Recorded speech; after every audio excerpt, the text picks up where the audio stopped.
My fiancée found out that her dad passed away over a month ago via a social media post, and now everyone in her family is shocked that we missed the funeral, but I'm still in shock at how they never tried to reach out to us at all. So I, 27M, proposed to my fiancée, 26F, back in March. Her dad was the only person I talked to beforehand. I asked for his blessing and he was super kind about it. I only met him a couple times before that, but we had a good conversation and I could tell he really loved her. The thing is, I only met his wife, her stepmom, once, that same day. It was brief and polite, but that's it. Everything else about our engagement planning and updates was through her dad. Her dad has another kid with the stepmom, a teenage son, 17. My fiancée always kind of kept some distance from that part of her dad's life. It wasn't like she hated them or anything, just they weren't close. Her dad would check in, sometimes visit her on his own, but it always kind of felt like he had two separate families. I never really thought too hard about it. It just was what it was. Then in April, while we were starting to figure out the engagement party and save the dates and all that, he passed away. We didn't even know. We didn't hear anything from anyone. No call, no text, not even a weird silence. Nothing.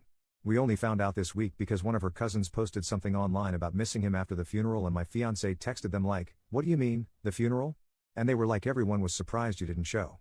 She just shut down. I think she's still in shock. Her dad is gone. She didn't get to say goodbye. She didn't even get told he was dead. The funeral already happened. She missed it. And no one told her. Not her stepmom, not even her own brother, not anyone. And what makes it worse is, now that she's tried to reach out to people, cousins, her aunt, even her dad's friend, she keeps getting these weird half responses that make her feel like she should have known or been there. Like they're judging her for not showing up, when nobody invited her in the first place. She keeps asking me if she did something wrong. She's wondering if her dad was mad at her. I do think he was happy for us, but now I don't even know what's true anymore. I guess I just don't understand how something like this happens. I know grief makes people act strange and there might be stuff we don't know. I don't want to assume the worst about her stepmom. Maybe she was overwhelmed, or didn't have our contact info, though I feel like she must have had some way to reach out. But I also don't want to make excuses for someone who let my fiancée find out her dad died a month later from a Facebook post. It's starting to feel uncomfortably close to full-on evil stepmom territory, and I hate even thinking that, but this just feels so cold. She's devastated and I don't know what I'm supposed to say or do. I can't fix it. She just keeps saying she can't believe she wasn't there. That she wasn't even given the chance. And I'm angry too, but mostly I just feel helpless. And sad for her. I guess what I'm really asking is, how do I help my fiancée grieve someone she didn't even get the chance to say goodbye to?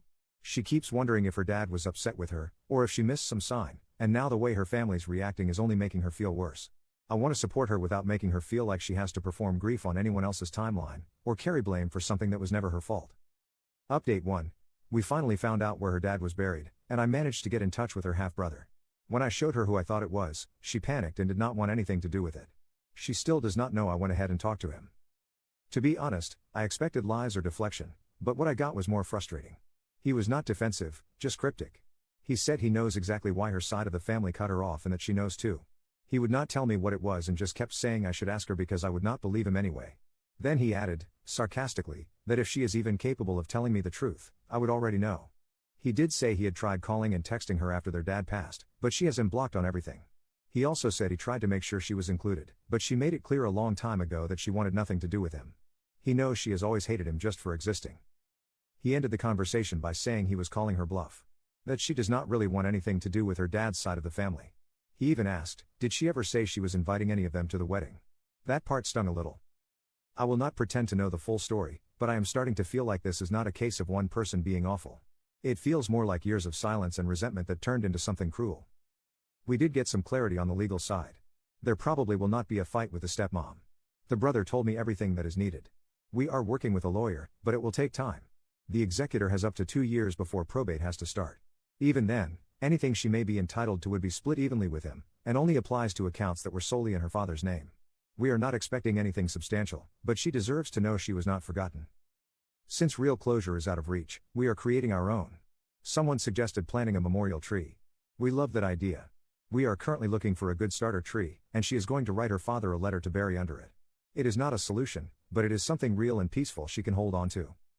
There probably will not be another update.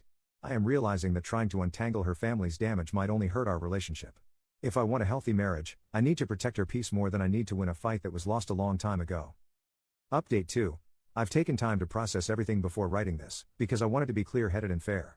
This isn't just about a relationship ending, it's about recognizing how far I'd strayed from myself and what I allowed in the name of love, patience, and hope. After the engagement ended, she moved in with a friend from work. But by then, things had already been unraveling for a while. I had believed I was being supportive and compassionate, giving her time to grieve and space to share on her own terms. But the truth was, I was being emotionally manipulated. She pretended to want to reconcile with her brother after hearing about her father's death. At the time, it felt like a breakthrough. I thought she was softening, maybe healing. But that was just a performance to win sympathy and deflect hard questions. The more I learned, the clearer it became that she had no real interest in reconnecting, only in looking like the victim. What's hard to admit is how many times she manipulated me subtly, shaping narratives and using silence or emotional withdrawal to make me prioritize her even over lifelong friends and family. I now see how isolated I became. One friend I reconnected with after everything joked, "You didn't date her, you ran her PR campaign." It hit harder than I expected, because in some ways, it felt true. There were moments where I wasn't just supporting her, I was constantly explaining basic respect, empathy, and how to show up in a relationship. It started to feel less like a partnership and more like I was trying to teach someone how to be a decent person. That kind of emotional labor takes a toll, and looking back, I can see how much of myself I lost in the process. I had reached out to her brother initially to confront him, but his response was surprisingly calm and cryptic even. After the breakup, I spoke to him again, and this time he told me the truth. The family had cut her off because of repeated abusive outbursts not just toward her father, but also toward her stepmother and brother. He said I wouldn't have seen it because she saved that side of herself for them. He even brought her father's old phone. The texts between her and her dad were awful, cruel, manipulative, and downright abusive. Honestly, I don't even know how or why her dad stayed in contact with her after receiving the things she wrote. If my own child ever said those things to me, I would have cried and cut contact. No parent deserves that level of cruelty. After her father passed, she started lashing out at me too. That's when the pattern revealed itself. Ironically, she didn't even mind that I spoke to her brother until she found out I helped him with a scholarship site. And help is a stretch. I mentioned the Common App, something I always bring up when college comes up in conversation.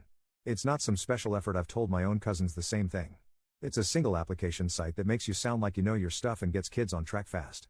If they apply through it, they're pretty much guaranteed to get into somewhere. She knew this. She had seen me do it with my family.